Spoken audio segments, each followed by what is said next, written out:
오늘 하나님께서 우리에게 주시는 말씀은 창세기 12장 1절에서 4절까지 말씀입니다. 창세기 12장 1절부터 4절까지 말씀 우리 함께 읽겠습니다. 여호와께서 아브라함에게 이르시되 너는 너의 고향과 친척과 아버지의 집을 떠나 내가 내게 보여줄 땅으로 가라. 내가 너로 큰 민족을 이루고 내게 복을 주어 내 이름을 창대하게 하리니 너는 복이 될지라. 너를 축복하는 자에게는 내가 복을 내리고 너를 저주하는 자에게는 내가 저주하리니 땅의 모든 족속이 너로 말미암아 복을 얻을 것이라 하신지라. 이에 아브라함이 여호와의 말씀을 따라갔고 롯도 그와 함께 갔으며 아브라함이 하란을 떠날 때에 75세였더라. 아멘. 저희가 교회에서 언제부터인지 정확하게 모르겠는데 비전이라고 하는 말을 자주 사용하기 시작을 했습니다. 여러분들은 교회에서 비전이라는 말을 언제부터 들으셨나요? 아마도 제 기억으로는 제가 청년 때 비전이라는 찬양이 있었는데 그 찬양을 부르기 시작하면서 비전이라는 말을 교회에서 자주 사용하지 않았나 하는 생각을 합니다. 비전이라는 찬양을 아마 불러보신 분도 계실 거고 들어보신 분도 아마 계실 거라고 생각이 드는데요. 비전이라는 찬양의 가사가 이렇습니다. 우리 보좌 앞에 모였네 함께 주를 찬양하며 하나님의 사랑 그 아들 주셨네 그의 피로 우리 구원받았네 십자가에서 쏟으신 그 사랑 강같이 온 땅에 흘러 각 나라와 족속 백성 방언에서 구원받고 또 주 경배 드리네 구원하심이 보좌에 앉으신 우리 하나님과 어린 양께 있도다. 구원하심이 보좌에 앉으신 우리 하나님과 어린 양께 있도다 라고 하는 가사입니다. 많은 교회가 이 찬양을 부르면서 또 설교로 또 비전이라는 제목을 가지고 설교를 했었습니다. 그러면 이 비전이라는 것에 대해서 정확하게 알지 못하는 어떤 사람이 우리에게 도대체 비전이 뭡니까? 라고 묻는다면 여러분들은 뭐라고 대답을 해 주시겠습니까? 의외로 많이 듣기는 들었는데 알기는 알 것 같은데 비전에 대해서 물으면 정확하게 비전이 무엇인지 말하는 사람들이 그닥 많이 있지 않다는 것입니다. 왜 사람들이 비전이란 말을 많이 들었는데 찬양도 했는데 왜 비전에 대해서 모를까? 그것은 아마도 비전에 대해서 말해주는 목회자들이 비전에 대해서 정확하게 설명을 하지 못하기 때문이 아닌가 하는 생각을 해봅니다. 비전, 이 말은 너무 자주 사용하다 보니까 한국말이 아닌가 싶은 생각을 할 정도로 자주 사용하는데 사실 이 비전이란 말은 한국말이 아니고 영어 발음을 그대로 가져다가 사용하는 거죠. 보통은 다른 외국어를 우리 말로 사용할 때 번안을 많이 해서 사용을 하는데 그렇지 않고 그냥 사용하는 말도 많죠. 택시, 버스, 에어컨 우리 말이 아닌데 그냥 그것을 갖다가 쓰는 거죠. 보통 이런 것들은 형체를 가지고 있기 때문에 누가 버스라고 말을 하면 아 버스는 이렇게 생긴 거지 뭐 서로 약속을 한 것이긴 하지만 누가 버스, 택시, 에어컨 말한다고 해서 그것에 대해서 따로 설명을 붙이지 않아도 되는 것입니다. 그런데 똑같은 발음을 빌려다가 사용하기는 하는데 그 내용이 바뀌는 경우도 있습니다. 대표적인 예가 마담이라는 말입니다. 마담은 프랑스 말인데요. 프랑스 말로 결혼한 부인을 일컬어서 하는 말입니다. 그런데 우리는 마담 어디서 주로 사용하나요? 술집이나 다방이나 여인숙 같은 접객 업소에서 일하는 여주인을 일컬어서 그러니까 조금은 원래 사용했던 그 말과는 다르게 비하하는 말로 사용을 하고 있습니다. 이 비전이라는 말도 원래 뜻이 있는데 그 뜻과는 조금 다른 의미로 우리가 사용하는 것 같아 보입니다. 비전이라는 말을 사용하기 전에는 전에는 꿈이라는 단어를 많이 사용했죠. 그래서 당신의 꿈이 뭡니까? 보통은 이렇게 물었지 당신의 비전이 뭡니까? 라고 묻지 않았거든요. 그런데 비전이라는 말을 자주 사용하면서 당신의 꿈이 뭐냐고 물어보기보다는 당신의 비전이 뭡니까? 이렇게 사람들이 물어봅니다. 그런데 엄밀히 얘기하자면 꿈과 비전은 물론 앞으로 이루어질 것에 대한 소망을 담고 있는 것은 같은 의미를 가지고 있지만 엄밀히 말하자면 사실 다른 것을 말하고 있습니다. 비전이라고 하는 것은 원래 의미는 지금은 만질 수 없고 확실히 보여줄 수 없는 것이지만 앞으로 언젠가 미래의 어느 시점에는 명확하게 확실하게 보일 수 있고 만질 수 있는 그런 것을 말하는 것입니다. 100% 일어날 일에 대해서 말하는 것이 비전이라고 말하는 것이고, 꿈은 그렇지 않습니다. 물론 꿈도 이루어질 수 있죠. 그런데 이루어지지 않는 꿈을 뭐라고 얘기합니까? 개꿈이라고 그러죠. 그러니까 비전과 꿈은 엄밀하게 말하자면 좀 다른 부분이 있는 것입니다. 우리는 이런 말도 합니다. 저 사람은 비전 있는 사람이야. 그러면 여러분, 이 비전 있는 사람이라는 말의 의미를 어떻게 받아들입니까? 어떤 사람이 대기업에 취직을 했거나 유명한 대학에 입학을 했거나 아니면 고시에 합격했거나 그 말을 가지고 저 사람 비전 있는 사람이야 라고 말하는 것은 저 사람 앞으로 큰 부를 얻게 될 그 사람이고 권력을 가질 사람이야. 이런 의미로 사실은 비전 있는 사람이야 라고 말을 하는 것이죠. 그런데 엄밀히 따르자면 사람의 일이라고 하는 것이 지금은 그 사람이 좋은 대학에 들어가고 대기업에 취직했는지 모르지만 그 대기업이 언제까지 승승장구할지 누가 장담할 수 있습니까? IMF 때에 사람들이 명예퇴직하고 회사에서 쫓겨날지 누가 알았겠습니까?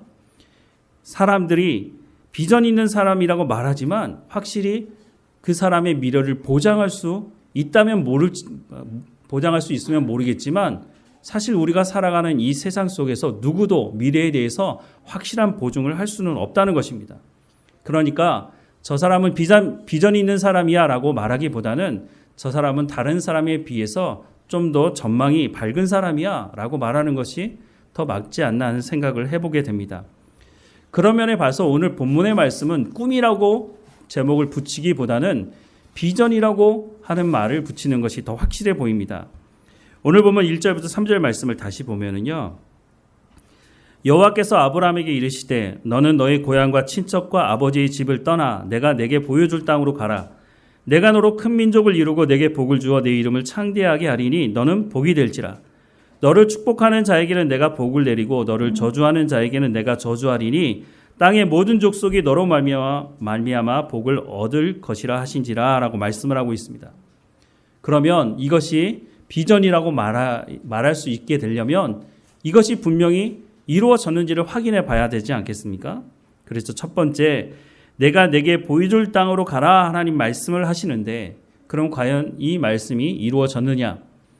아브라함이 이 말씀을 들을 때는 성경 히브리서 11장 8절 말씀해 보니까 믿음으로 아브라함은 부르심을 받았을 때에 순종하여 장래의 유업으로 받을 땅에 나아갈새 갈 바를 알지 못하고 나갔다고 말씀하고 있습니다.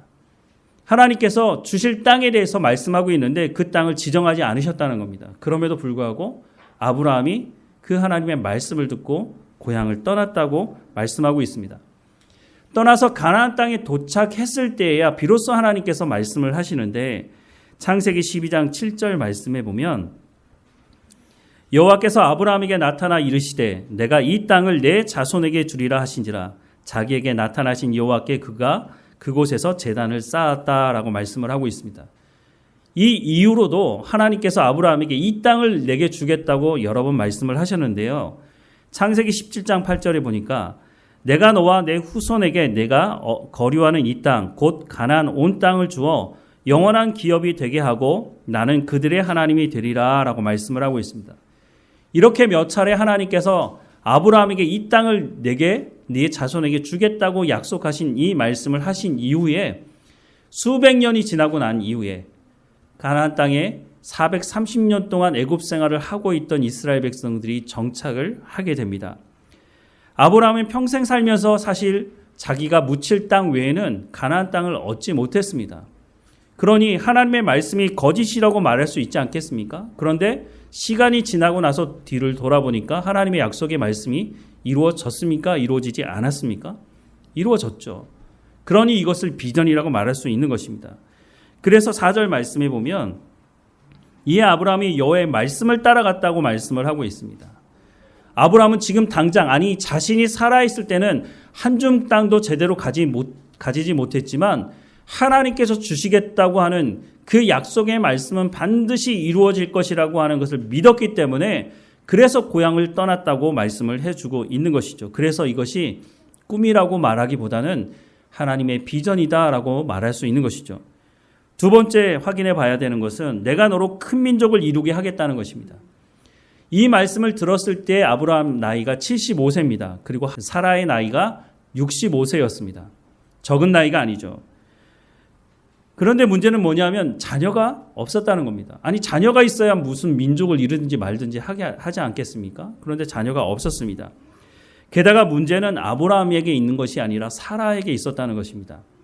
나중에 사라가 늙어서 죽고 난 이후에 아브라함이 새 장가를 듭니다. 그런데 그때 또 자녀를 낳는 걸 보면 아브라함에게 문제는 없습니다. 문제는 사라의 나이가 적지 않다는 것입니다. 생리가 끝나고 아이를 가질 수 없는 나이가 되어가고 있다는 것입니다. 그런데 이 말씀을 들을 때만 하더라도 물론 지금으로 생각해 보면 정말 가능할까 하는 생각을 하는데 성경의 말씀을 보면 사라의 나이가 65세였지만 그래도 생리가 끝나지 않고 아이를 가질 수 있는 상황이었던 것으로 보여집니다. 그래서 가나안 땅에 와서도 노력을 하지만 아이가 생기지 않는 것을 어떻게 하겠습니까? 그래서 아브라함이 결정을 한 가지 하는데 야 이렇게 하다가 내가 언제 죽을지도 모르는데 그러면 내 후계자를 세워야 되겠다. 아들이 없으니 종 중에 하나를 세워서 이 종에게 모든 것을 물려줘야 되겠다라고 생각을 하고 하나님께도 그렇게 말하죠. 창세기 15장 1절부터 3절 말씀에 보면 이후에 여호와의 말씀이 환상 중에 아브라함에게 임하여 이르시되 아브라함아 두려워하지 말라 나는 내 방패요 너의 지극히 큰 상급이니라. 아브라함이 이르되 주 여호와여 무엇을 내게 주시려 하나이까? 나는 자식이 없사오니 나의 상속자는 이 다메섹 사람 엘리에셀이니이다. 아브라함이 또 이르되 주께서 내게 씨를 주지 아니하셨으니 내 집에서 길린 자가 내 상속자가 될 것이니이다 라고 말을 하고 있습니다. 가나안 땅에 도착해서도 노력을 했지만 자녀가 생기지 않는 것을 어떻게 하겠습니까? 그러니까 아브라함도 나름대로 노력을 했고 이 문제가 해결되지 않으니까 하나님 그러면 내 집에 참 쓸만한 종이 하나 있는데 이 종에게 모든 것을 물려줘야 되겠습니다 라고 말을 합니다. 그래야 뭐 큰 민족을 이루든지 말든지 하지 않겠습니까? 그랬더니 하나님께서 아니라는 겁니다. 4절부터 6절 말씀해 보니까 여호와의 말씀이 그에게 임하여 이르시되 그 사람이 내 상속자가 아니라 라고 말씀합니다. 그러면서 내 몸에서 날 자가 내 상속자가 되리라 하시고 아니 그러면 주시던가 주시지도 않으면서 내 몸에서 날 자가 상속자가 되리라 라고 말씀하면서 그를 이끌고 밖으로 나가 이르시되 하늘을 우러러 무뼈를 셀 수 있나 보라 또 그에게 이르시되 내 자손이 이와 같으리라. 아브라함이 여호와의 말씀을 믿으니 여호와께서 이를 그의 의로 여기시고 라고 말씀을 하고 있습니다. 그런데 아브라함이 다시 하나님의 말씀을 믿었다고 말하고 있습니다. 어떻게 믿을 수 있었을까요? 이 앞서 여러 가지 사건이 있었죠. 아브라함이 가나안 땅에 왔는데 기근을 만나서 애굽 땅에 내려갔다가 자기 아내를 뺏길 그런 위기를 당하게 되죠. 그런데 하나님께서 간섭하셔서 어떻게 하십니까? 부자가 되게 하셔서 다시 가나안 땅으로 돌아오게 하십니다. 하나님께서 말씀하신 이 언약의 말씀을 하나님이 이루어 가시겠다고 하는 것을 아브라함이 직접 경험하는 사건이었다는 것입니다. 하나님께서 보호하시고 아브라함에게 손을 대지 못하게 하는 것이죠. 당시 애굽 왕이 어떤 사람입니까? 절대 권력을 가지고 자기가 하고 싶은 건 다 할 수 있는 자리 아닙니까? 그런데 아브라함의 아내 사라를 빼앗을 수 없었다는 것입니다. 하나님이 간섭하신 것이죠. 그러면서 하나님께서 내 몸에서 날 자가 내 상속자가 되리라고 또 말씀하시니 아브라함 입장에서야 어떻게 합니까? 하나님의 말씀을 믿을 수밖에 없는 것이죠. 또 그것을 경험을 했으니 그렇게 말하는 것이죠. 그리고 나서 드디어 하나님께서 아들을 주시겠다고 말씀을 하시는데 그때 아브라함 나이가 99세. 아까도 말씀을 드렸지만 그 이후에도 아브라함은 아들을 낳으니까 뭐 큰 문제는 아니지만 사라의 나이가 이때 몇 살입니까? 89세입니다. 이제는 완전히 생리적으로도 아이를 가질 수 없는 나이라고 하는 것을 사라도 너무 잘 알고 있는 거죠. 그러니까 하나님께서 아들이 있을 것이다 라고 말하니까 뭐라고 말합니까? 웃죠. 그 웃음이 기쁨의 웃음이라기보다는 비웃음의 웃음이었을 가능성이 높습니다. 하나님 참 너무 농담이 심하시네 라고 말하는 것이라고 보여집니다. 어쨌든 그런데 아브라함도 사라도 하나님의 말씀을 듣고 순종하고 결국은 이삭을 낳게 되죠. 이삭은 야곱을 낳고 야곱은 12아들을 낳고 430년 동안 애굽 땅에 살면서 이 민족이 한 민족 한 나라를 이룰 수 있을 정도로 많은 사람으로 늘어나게 됩니다. 얼마나 인구가 갑자기 늘었는지 애굽 왕이 긴장할 정도로 이거 너무 숫자가 많이 느는 거 아니야? 라고 생각할 정도로 건강한 아이들을 많이 낳았던 것을 보게 됩니다. 하나님께서 약속하신 말씀이 이렇게 이루어지는 것을 사실 아브라함은 목격하지 못했죠. 아브라함이 기껏해야 이삭 하나를 보고 하나님의 부르심을 받게 됐고 그 가나안 땅도 자기가 묻힐 땅 외에는 가지지 못했음에도 불구하고 아브라함은 하나님의 비전, 하나님께서 말씀하신 것은 반드시 이루어진다고 하는 것을 믿었기 때문에 그가 끝까지 하나님의 말씀을 붙들고 살아갔다는 것을 우리는 알 수 있습니다. 그래서 이것을 비전이라고 말할 수 있는 것이죠. 비전은 반드시 확실하게 이루어지는 것입니다. 자, 그렇다면 이 비전이란 말은 사람이 사용하기는 적절해 보이지 않는다는 것입니다. 매년 최고의 공부를 한 사람들이 경제 전망을 합니다. 우리나라뿐만 아니라 전 세계적인 학자들이 모여서 내년 경제는 이렇게 될 것이라고 전망을 합니다. 그런데 그 전망이 물론 맞을 때도 있지만 틀릴 때가 많죠. 우리나라만 하더라도 내년 경제 전망은 이래서 우리가 세입은 어느 정도 되고 세출은 이 정도 될 거다 계획을 잡지만 제대로 맞는 적이 별로 없어 보입니다. 이 사람들이 이렇게 공부를 열심히 해가지고 점치듯이 경제를 전망하는 것이 아닙니다. 자기들 나름대로 최고의 실력을 가지고 전망하지만 제대로 맞힐 수가 없는 거죠. 왜냐하면 너무 변수가 많으니까. 그러니까 이것을 가지고 비전이라고 말하는 것은 적절해 보이지 않는다는 것입니다. 이런 비전이란 말을 또 어디 종종 사용하느냐 하면 교회에서 목사를 청빙할 때도 이 비전이란 말을 쓰는데요. 어떻게 쓰냐 하면 청빙 서류 중에 목회 비전이 무엇입니까? 라고 묻습니다. 목회 비전이 뭐냐? 여러분 이 질문이 맞다고 생각이 드실지 모르겠습니다. 거의 모든 교회가 청빙 원서에 목회 비전이 뭡니까를 묻습니다. 저도 그래서 청빙 원서를 준비할 때는 그걸 써야 되니까 서류를 제출하지 않으면 아예 서류에서 탈락을 하니까 서류에 이 서류를 준비한 적이 여러 번 있었습니다. 그런데 제가 여러 교회에 청빙 원서를 내면서 부목사로 있을 때 가서 면접을 보게 되면 과연 이 사람들이 이 질문을 알고 하는 것인가 하는 의문을 가질 때가 종종 있었습니다. 만약에 이 질문을 제대로 알고 질문을 했다면 아마 이런 의미였을 것입니다. 이 청빙하려고 하는 이 목사가 제대로 하나님의 말씀을 알고 있는가? 그리고 제대로 하나님의 말씀을 가르칠 수 있는 사람인가? 라고 점검하는 것이었다면 이건 제대로 질문한 것일 텐데 보통 청빙 면접을 가보면 대부분 심우하시는 장로님들이 면접을 하시는데 그 장로님들 중에 이런 의미를 제대로 알고 질문하는 분들은 제가 보기에는 거의 없었다는 겁니다. 이 질문을 요구하시는 분들은 아마 이런 생각을 가지고 질문을 했을 겁니다. 당신이 이 교회에 청빙 받으면 이 교회를 빨리 숫자적으로 늘려서 우리 교회가 활성화될 수 있도록 해달라고 하는 그러니까 숫자적인 증가를 요구하는 것이죠. 여러 가지 프로그램을 사용해서 당신의 계획이 이 교회를 어떻게 하면 더 많은 사람들이 들어올 수 있도록 하게 할 거냐 하는 것을 질문하는 것이죠. 또 어떤 교회는 제가 면접 봤던 어떤 교회는 교회 빚이 수십억 있었는데 말로는 이제 그렇게 얘기하지 않지만 오셔가지고 이 빚을 어떻게 하면 해결할 수 있는지 방법을 제시해달라고 하는 질문이기도 한 것입니다. 그런데 그렇게 대놓고 얘기하면 너무 세속적인 것 같으니까 당신의 목회 비전은 뭡니까? 라고 이렇게 포장을 해서 얘기하는 것이죠. 어쨌든 청빙 서류를 제가 내려고 하면 이 질문에 대해서 답을 해야 되는데 제가 답을 어떻게 했느냐면 첫 번째 줄에 뭐라고 쓰느냐면 저는 목회 비전이 없습니다. 라고 썼습니다. 황당하죠. 당신의 목회 비전이 뭐냐고 물어봤는데 저는 목회 비전이 없습니다. 라고 하면 뭐야 이거 지금 장난하는 거야? 이런 생각이 들 수도 있죠. 근데 그 내용을 들어보면 그렇지 않습니다. 일단 보통은 조금 전에도 말씀드린 것처럼 당신이 이 교회에 오면 새로운 프로그램이나 전도 방법은 어떻게 해가지고 늘릴 것이냐 그런 걸 요구하기 때문에 그렇게 얘기하면 되는 거죠. 일단 담임 목사가 되려고 하는 생각을 가지고 있다면 나는 이런 프로그램을 교회에 좀 하고 싶습니다.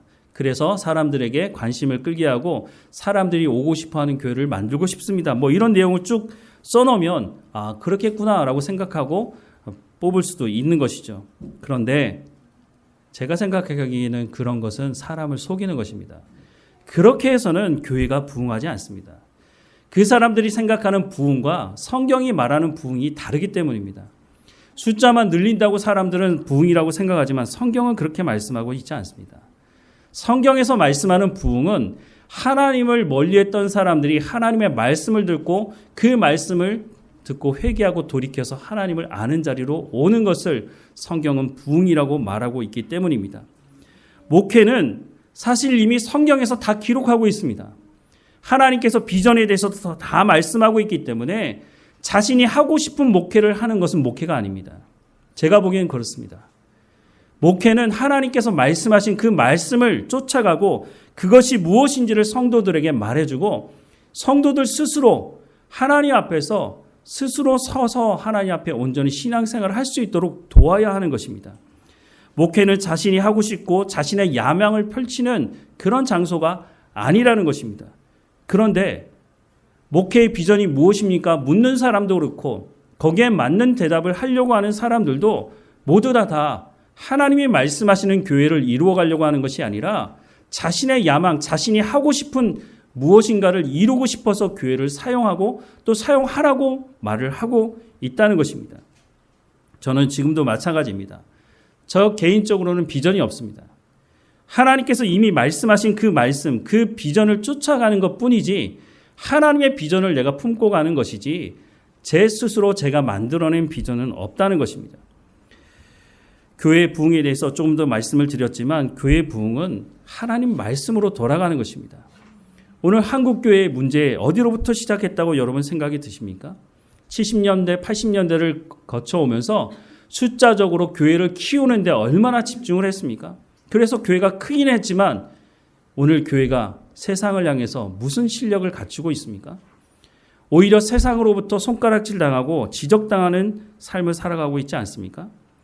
문제는 하나님의 비전을 알고 하나님의 비전에 대해서 아는 그 말씀을 제대로 전하는 목회자가 있어야 한다는 것이고 또한 성도들은 하나님의 비전이 이 말씀을 듣고 어떻게 살아갈지를 고민하고 살아가는 사람들이 있어야 한다는 것입니다. 무엇보다 부흥이라고 우리가 말하는 그 부흥은 하나님의 열심으로 하나님께서 은혜를 베풀지 않으시면 부흥은 일어나지 않는다는 것입니다. 조금 전에 봤지만 아브라함은 자기의 노력으로 하나님의 비전을 이루려고 했다는 것입니다. 하나님이 분명히 약속하신 약속의 말씀은 있는데 자식을 주지 않으니까 종이라도 내 자식으로 삼아서 종이 안 되면 이스마엘을 통해서라도 하나님의 비전을 이루고 가야지라고 자기의 노력을 가지고 하나님의 비전을 이루려고 했지만 하나님 뭐라고 말씀하십니까? 아니라는 거죠. 하나님의 열심으로 하나님의 비전을 이루어 가시는 현장에 아브라함은 어떻게 보면 숟가락만 얹으면 되는 것입니다. 말이 좀 이상하지만 하나님의 말씀을 듣고 순종하며 따라가야 될 사람이 필요한 것이지 자신이 노력한다고 해서 교회가 부흥되는 것은 아니라는 것입니다. 그렇다고 해서 아무것도 안 해도 된다고 말씀을 드리는 것이 아닙니다. 아브라함이 하나님의 말씀을 붙들고 살아간다고 하는 것이 얼마나 고된 삶이었습니까? 하나님의 말씀하실 때 아무것도 보이지 않는데 그 말씀을 붙들고 살아간다는 것은 만만치 않은 삶입니다. 자기에게 맡겨진 모든 일에 충성을 다하는 삶을 살아가야 하는 것을 아브라함은 보여주고 있는 것이죠. 성경은 이미 교회가 어떤 교회가 되어야 하는지 다 말씀해주고 있습니다. 그런데 그것은 덮어두고 내가 생각하는 교회는 이런 교회야 라고 목사가 말하고 그 방향으로 가게 되면 결국은 하나님께서 원하시는 교회가 될 수가 없다는 것입니다. 대표적으로 하나님께서 말씀하시는 교회가 어떤 교회인지 에베소서를 통해서 말씀하지 않으십니까? 그래서 우리가 교회를 개척하고 시작할 때 제가 에베소서 말씀을 처음부터 끝까지 쭉 강해로 말씀을 드린 것입니다. 또 유튜브에 그것을 여러분 잊어버리실까 봐 다시 에베소서 말씀을 따로 들을 수 있도록 따로 편집을 해 두었습니다. 보니까 27번 설교를 했더라고요. 지난주까지 편집을 해서 마지막 말씀까지 다 올려놨는데 여러분 에베소서 말씀을 다시 한번 들으시면서 하나님이 말씀하시는 교회가 무엇인지를 알고 또 그 교회를 우리가 이루어 가야 하리라고 생각을 합니다. 목사들이 모이면 이런 말을 합니다. 주로 지금 교회 몇 명 모여? 몇 명이나 늘었어? 이런 말을 하죠. 성도들도 비슷한 것 같아요. 자기가 출석하는 교회 교인들이 몇 명 되지 않으면 괜히 기죽어 사는 것 같아요. 그리고 자기가 출석하는 교회가 의리의리하게 건물을 짓고 수천 명, 수만 명이 교회를 출석하고 있으면 자신의 신앙 수준도 수천 명이 다니는 그 정도 수준이 된다고 생각하는 것 같습니다. 그래서 그것을 자랑하죠. 그래서 사람들은 우리 교회가 더 커졌으면 좋겠다. 더 많은 사람들이 오면 좋겠다. 이런 얘기를 하지 우리 교회 성도들이 하나님의 말씀대로 순종하고 하나님의 말씀을 따라 순종함으로 말미암아 경건의 실력 있는 성도들이야. 이렇게 말하는 사람들은 별로 없습니다. 사실 그게 더 중요한 것 아닌가요? 요즘에는 교회가 맨파워를 자랑합니다. 숫자적인 것을 자랑하죠. 또 재력을 과시하고 정치적인 편향성을 강조합니다. 여러분, 이런 일이 일어날 때 어떤 일이 벌어지는지 아십니까? 이미 역사적으로 이것은 증명이 된 것인데 카톨릭이 그래서 타락한 것입니다. 그런데 오늘 한국교회가 이와 같은 위험성에 노출되어 있을 뿐만 아니라 벌써 많은 부분이 이런 부패를 경험하고 있다는 것을 우리는 알고 있다는 것입니다. 예수님께서 누구의 손에 의해서 죽임당하셨습니까? 당시 종교 지도자들에 의해서 죽임당하셨습니다. 예수님은 그 당시에 유대 지도자들을 통해서 정치범으로 몰리게 되고 그래서 십자가에 못 박혀 죽으시게 된 것입니다. 2000년 전에 오셨던 그 예수님께서 오늘 이 시대에 다시 오신다면 누가 예수님을 십자가에 못 박아 죽일까요?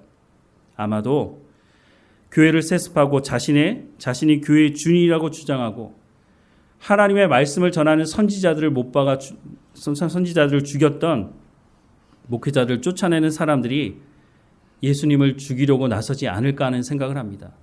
예수님께서 그 당시에 종교 지도자들을 향해서 뭐라고 말했습니까?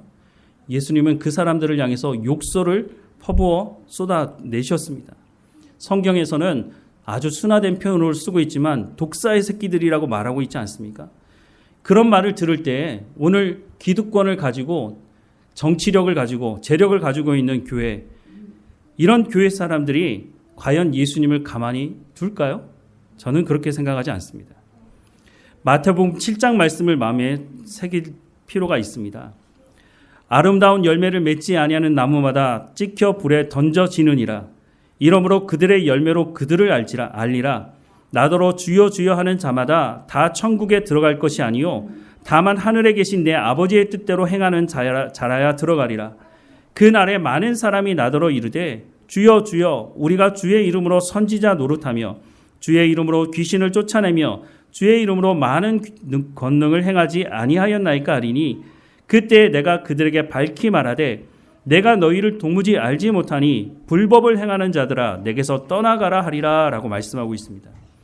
하나님의 심판의 기준은 분명합니다. 하나님의 말씀을 듣고 순종했느냐 순종하지 않았느냐 하는 것을 물으신다고 말씀하고 있습니다. 하나님은 우리에게 얼마나 많은 것을 남겼느냐고 묻지 않으십니다. 네가 하나님의 말씀을 듣고 순종했느냐 순종하지 않았느냐라고 묻고 계시는 것이죠. 이미 교회가 어떤 교회가 되어야 하는지 성경에 다 말씀하고 있는데 그 말씀대로 네가 행했느냐 행하지 않았느냐. 목회자에게는 이렇게 물으시겠죠. 너는 성경에 기록된 하나님의 말씀을 제대로 전달했느냐 전달하지 않았느냐라고 물으시겠죠. 성도들에게는 그 전달된 하나님의 말씀을 듣고 네가 순종했느냐 순종하지 않았느냐라고 하는 것을 물으시겠죠. 목회자는 새로운 길을 내는 사람이 아닙니다. 목회자는 이미 하나님께서 말씀하신 그 말씀을 전달하고 그 길을 따라가자고 방향을 제시하는 것입니다. 비전을 제시하는 사람이 아니라 이미 제시된 비전이 이것이다라고 하는 것을 말씀을 전달해 줘야 하는 사람이라는 것입니다. 어떤 분들은 이렇게 말하는 사람도 있습니다. 목사님, 이제는 목사님이 원하시는 목회를 하세요. 글쎄 그게 맞을까요? 저는 제가 하고 싶은 목회가 없습니다. 이미 성경이 다 말하고 있기 때문에 그 목회에 하나님께서 제시하시는 그 길을 따라갈 뿐입니다. 만약에 제가 하고 싶은 목회를 한다면 잘못된 길을 가는 가능성이 많다는 것입니다. 목회자들이 자신이 하고 싶은 것을 하기 때문에 한국교회가 이렇게 엉망이 되어버리게 된 것은 아닙니까? 사도행전 6장 1절부터 4절에 이런 말씀이 있습니다.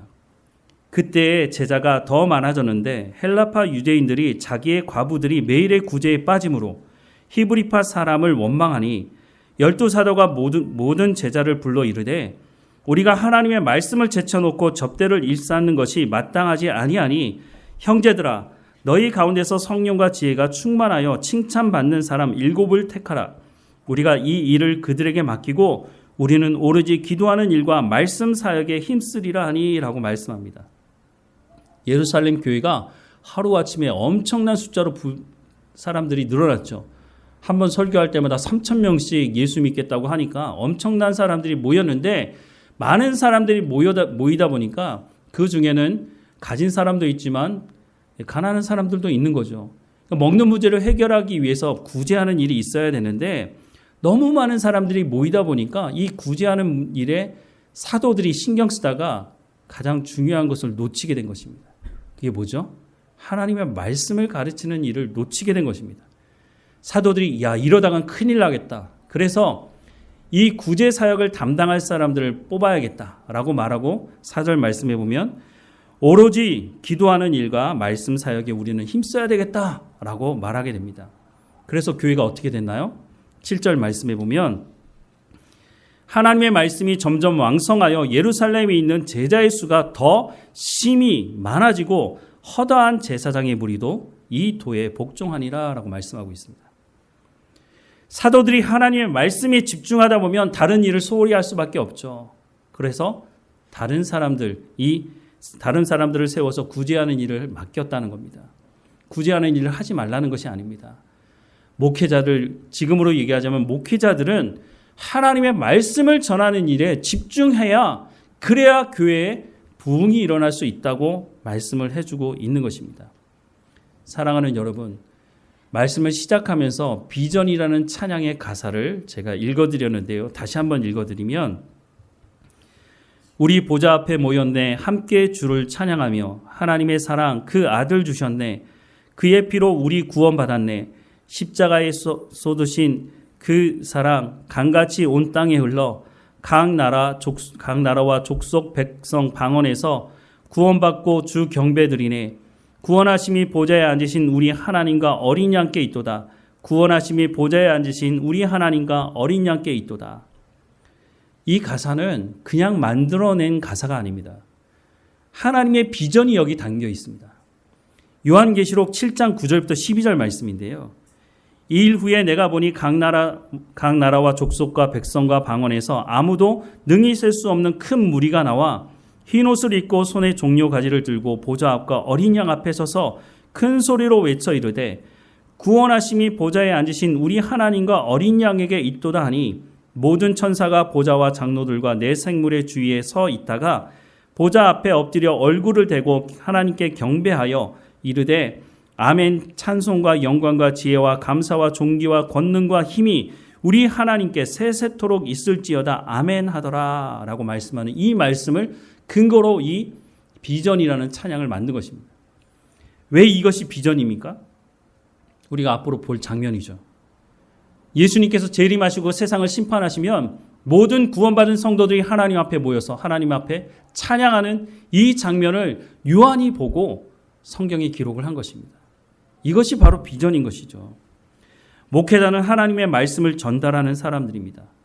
그리고 중요한 사명이 한 가지 있는데 하나님이 맡겨주신 이 양들, 성도들이 모두가 다 이 마지막 날 이 자리에 이 천국잔치에 참여할 수 있도록 낙오하지 않도록 하나님의 말씀을 제대로 가르치고 방향이 틀려지지 않도록 이 방향을 향해서 나갈 수 있도록 하나님의 말씀을 제대로 가르치고 함께 가야 하는 그 사명을 받은 사람이 바로 목회자라고 하는 것입니다.